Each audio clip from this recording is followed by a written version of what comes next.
Hey everyone, welcome back for another deep dive with us. Yeah, welcome back. Today we're going somewhere pretty interesting. We are. We are going behind the scenes to explore the growth of kingdom halls in East Africa. Mm-hmm. And get this, we're talking about almost 1,000 new halls built in just the last 25 years. That's a remarkable story. Yeah, it really is. It's Yeah. a story of transformation and community and faith, Is. all packed into this incredible construction project. Yeah. So we'll be looking at the East Africa branch territory specifically. Okay. That covers Kenya, South Sudan, Sudan, and Tanzania. Got it. And back in 1999, the need for kingdom halls was really apparent. Oh, I bet. Yeah, there were over 23,000 Jehovah's Witnesses actively sharing their beliefs. Wow. But only 51 kingdom halls across this huge region. I can't even imagine trying to organize all the meetings and services with those numbers. Yeah, it was a challenge for sure. So where were people meeting?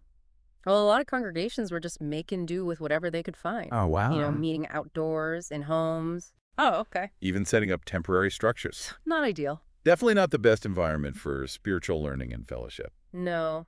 I can imagine it must have been really hard to focus in those settings. Yeah. Speaking of which, our source material actually mentions this story from Sister Nancy Ruitha in Kenya, Oh, yes. and she describes what it was like. Yeah, she really paints a vivid picture of their old kingdom hall, Oh, wow. which was made of iron sheets. Oh.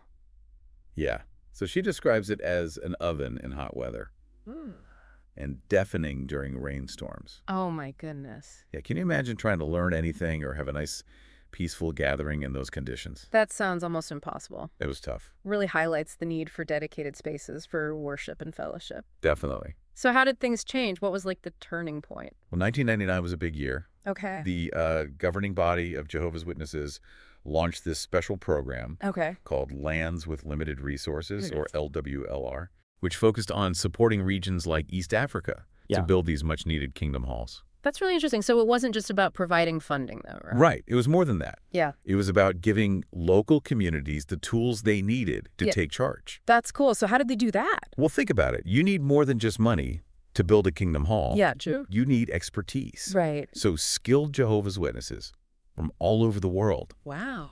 they traveled to East Africa to share their construction knowledge. Wow. Yeah. They trained local teams passing on vital skills so that these communities could build and maintain their own halls. So it wasn't just a handout. It was Yeah. about building capacity. Exactly. Building for the future. Wow. So a true collaboration, Yeah. a global effort to support these local communities. A global effort. I love that. Yeah. So what happened next? Did it actually make a difference? Oh, yeah, it did. Mm. The impact was amazing. Okay. The very first LWLR Kingdom Hall was built in Nairobi, Kenya. And that kind of set off a wave of construction across the region. Wow. Over the next 25 years, the number of kingdom halls in East Africa went from just 51 Wow. to almost 1,000. That's an average of like almost 40 new kingdom halls every year. It's pretty incredible. That's incredible. What made this program so successful? I mean, was it just the funding and the training, or were there other things at play? That's a good question.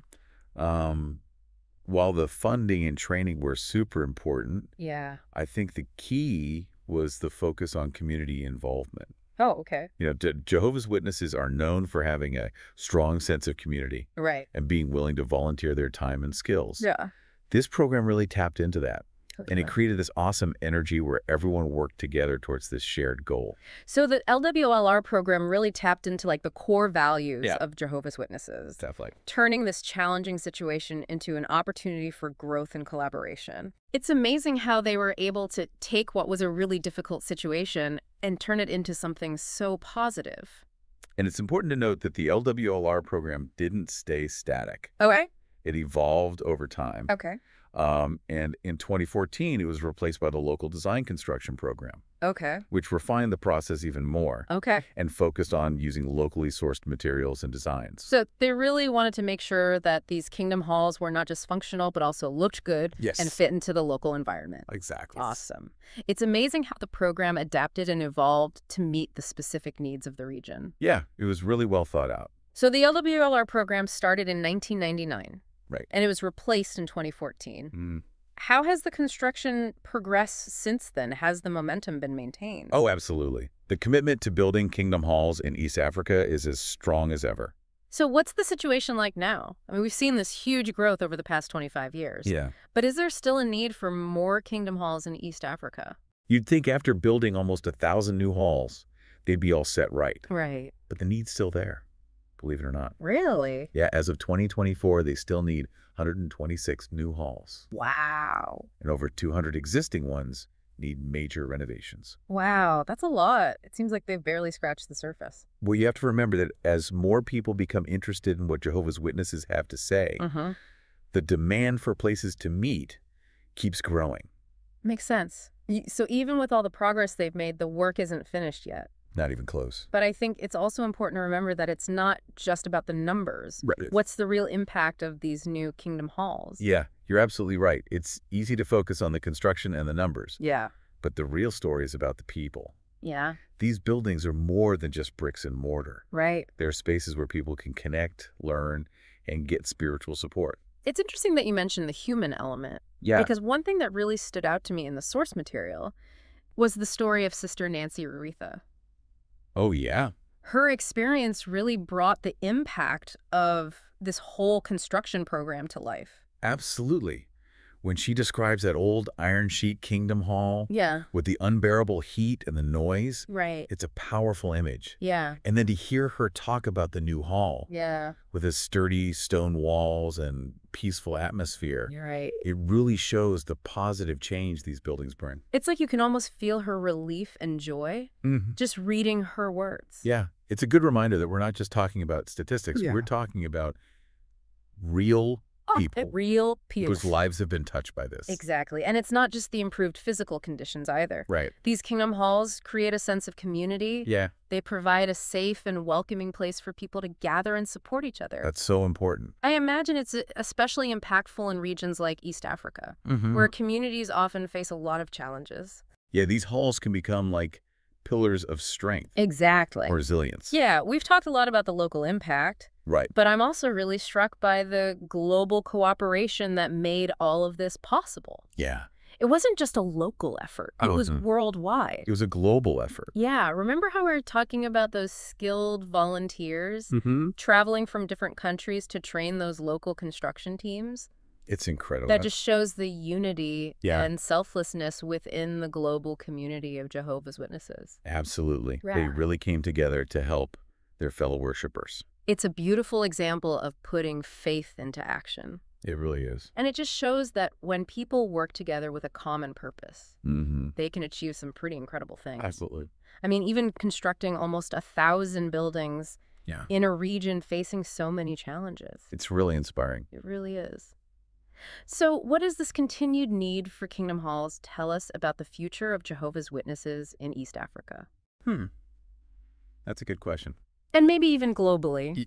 It definitely suggests that their message is still resonating with people Yeah. in East Africa and beyond. Uh-huh. The fact that they still need more halls means there's a growing interest, Yeah. a thriving community. Yeah. It's like you can see their growth in a physical way.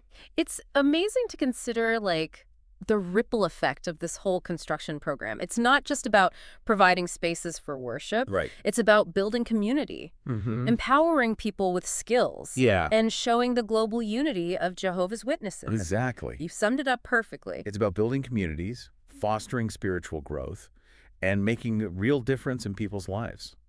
So where do we go from here? We've talked about the early challenges, the incredible transformation that's happened over the past 25 years. But with the ongoing need for new kingdom halls and renovations, Yeah. this story's not over yet. It's definitely not over yet. So what can our listeners take away from all of this? That's a great question. We'll dive into that and more as we wrap things up in the final part of our deep dive. Yeah. So much more. So much more than just those buildings. Right. And it's important to remember that, Yeah. even though the name of the program changed in 2014, Right. that core commitment Okay. to giving people suitable places of worship, Right. that never went away. That makes sense. Cool. So, okay, so what's the current situation? I mean, we've seen this incredible growth Right. over the last 25 years, but Mm-hmm. do they still need more kingdom halls in East Africa? Well, you'd think after building almost 1,000 new ones, Yeah. they'd be set right. You would think. But as of 2024, Okay. the need is still there. Oh, They still need 126 new halls. wow. and over 200 existing ones need some pretty big renovations. So they've barely scratched the surface, it seems like. Well, you have to remember that as more and more people become Yeah. interested in what Jehovah's Witnesses have to say, Yeah. the demand for decent meeting places just keeps going up. That makes sense. So even with all that progress, Yeah. the work isn't finished. No, not even close. But it's not just about numbers, is it? I mean, what's the impact of all these new kingdom halls? What difference are they really making? Yeah, I think it's really easy to get caught up in all the statistics, Right. but the real impact is in people's lives. Right. You know, these buildings, Mm. they're more than just places to meet. Right. They're spaces where people can connect and learn and find support.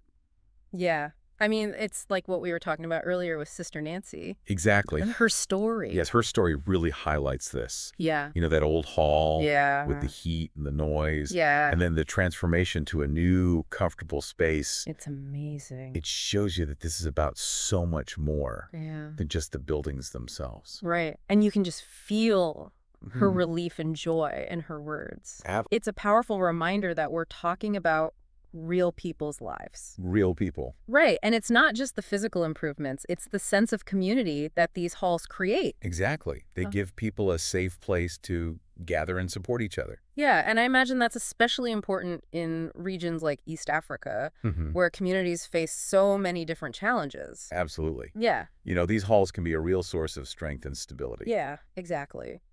And, we've been talking about the local impact, Right. but I'm also really struck by the global cooperation that made this happen. Yeah. I mean, it wasn't just a local thing. No, it was a worldwide effort. Yeah, it really shows how dedicated Jehovah's Witnesses are to helping each other. Absolutely. Yeah. And it challenges our usual ideas about development aid. Right. It wasn't just about giving money. It was about empowerment. Right. You know, Sure. giving local communities the knowledge and the skills Yeah. to build something themselves. And take ownership of the process. Exactly. And that's a big takeaway for me from all this. Yeah. It's not just about the finished buildings, but about the journey, Right. the collaboration, the learning, the impact on communities. It's about building something together both literally and figuratively. Yeah.